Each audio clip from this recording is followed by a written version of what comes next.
I found myself in very chaotic circumstances, to the extent that it was hard to determine the particulars.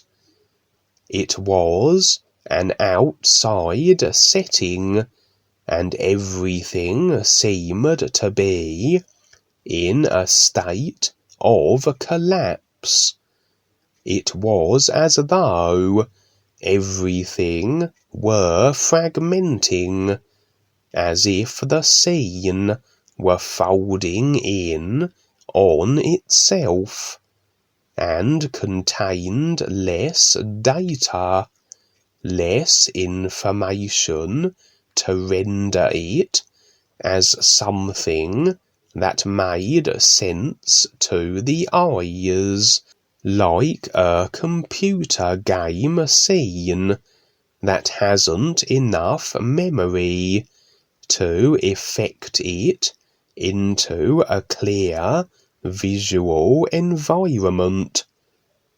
Amidst this collapse and mayhem were scatterings of people in complete desperation, scrambling amongst the debris of this imploding place, and here I was with a small group, and we seemed to be attempting to rescue these panic-stricken wretches, for something seemed to be hunting them, something that I can only describe as a great engulfing but curiously invisible wave. A tremendous sense of terror accompanied this wave.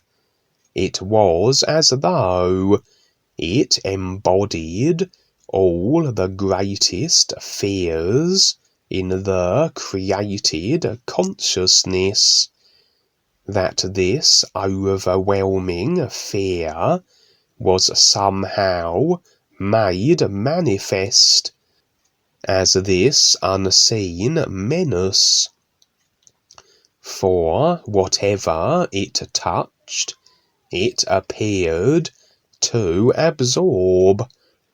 My group and I represented salvation for the fleeing, terrified peoples, and we were trying to steer them toward us.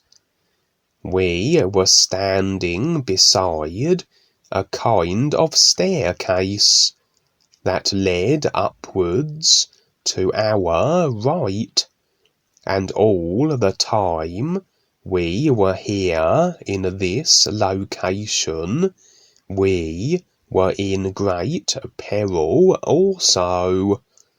This fear wave would absorb us just as indiscriminately as anyone here, if given the chance. The staircase represented safe haven of a kind, and at any moment we could ascend it, and our safety be assured. But we were making a last-ditch effort to assist as many people as we could.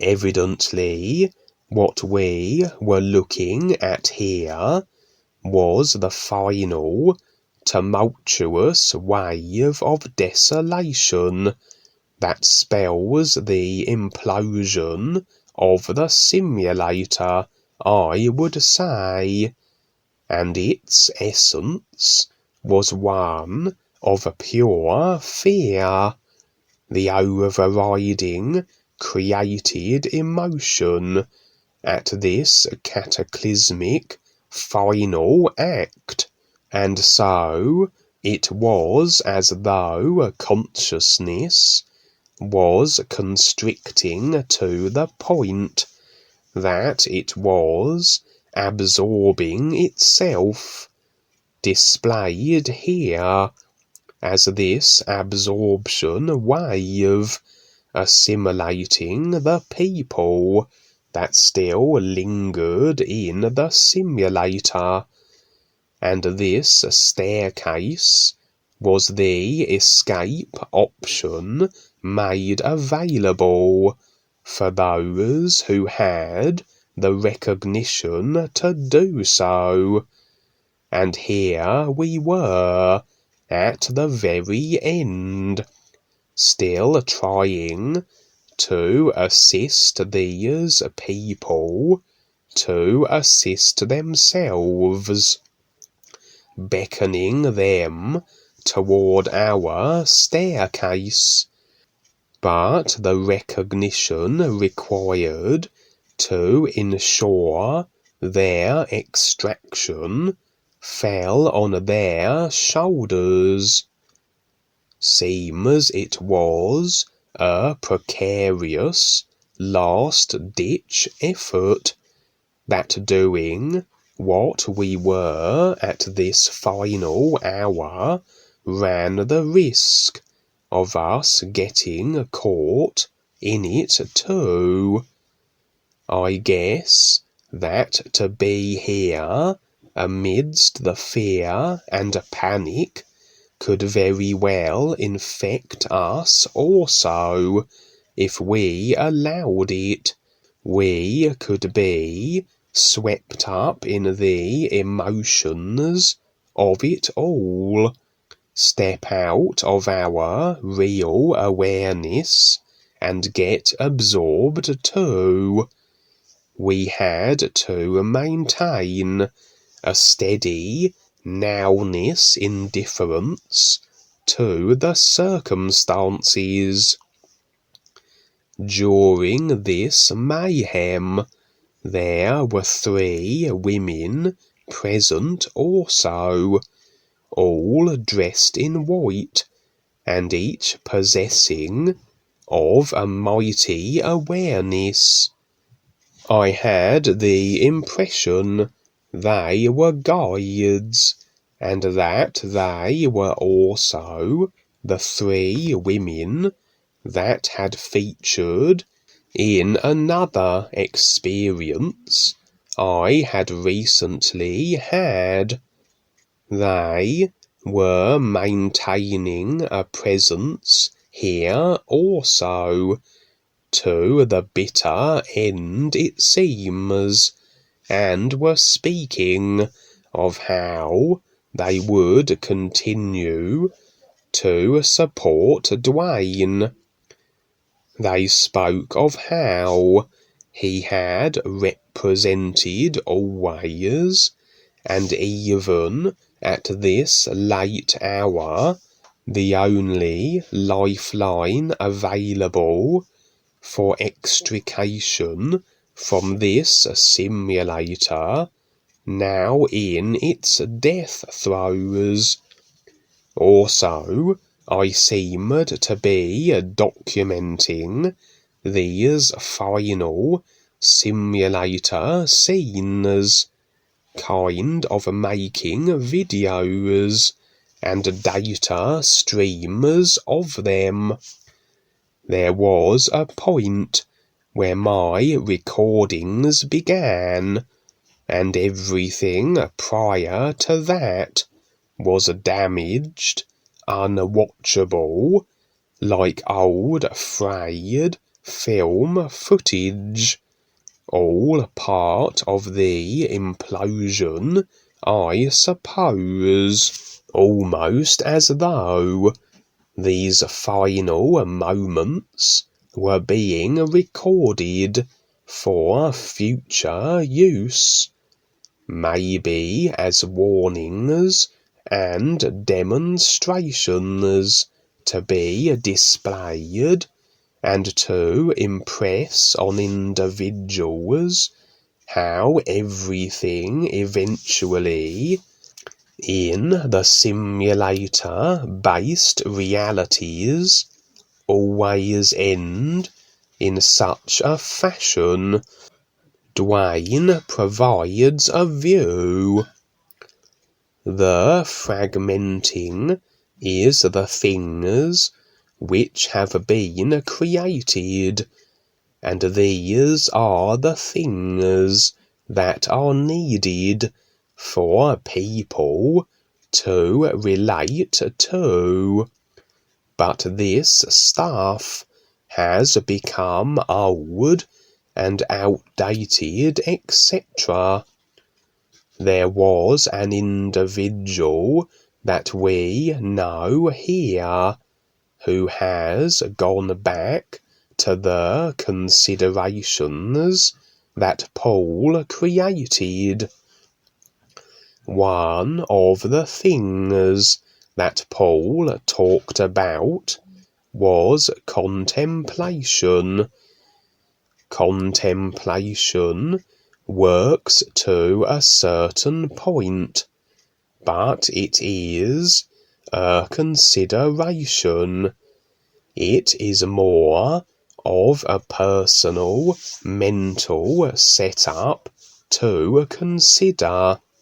Paul gave the hint of direct perception. This is an indifference, and I call it perceiving. That's what he meant by direct perception, where you don't need contemplation. Contemplation is the slow way, like meditation in a way, but a little more advanced. But this is all people could take at the time, and this is where many people are still stuck with the meditation, contemplation, religion, etc. And it's to the point where you need to perceive this reality indifferent to creation. And it's not even about communication anymore, etc. It is about seeing and being. To recognize that, it's very important. Just like in the movie, near the end of knowing, people are panicking, of course, and that wave, in your experience, is a wave of fear. It is this darkness, and in Book 4 of the Adventures of Rebazar, that is the Supreme Deceptor. That is all the unconscious agreement to fear. That is the fear wave, and people don't see it, but they know that it's there. That's what they're experiencing in your experience. Their creations are imploding, defragmenting, just falling apart, and so they don't have anything to relate to. So again, we're giving them the opportunity. The stairway in the experience is an idea. It's something for them to relate to. But realistically, it's not that. but it is just that for this last-minute effort, like a life raft. You throw someone a little life raft as they're drowning in the water. It's something that they can see and relate to, but then again, as people panic, they don't know what to do. They're not making sense of their position because they didn't prepare themselves.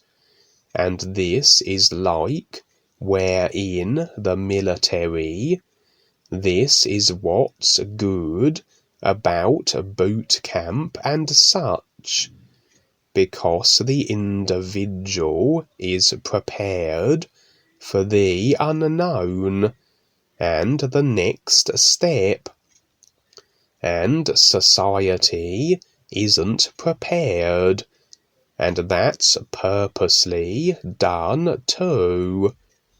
People are not prepared for what's to come. They're just passively lavishing in their so-called la-la land what they want and what they want to experience personally. As Paul started this, you might say, plus everything before it, he brought it along a little further into the present and what to do. But people still lavish in their personal lives.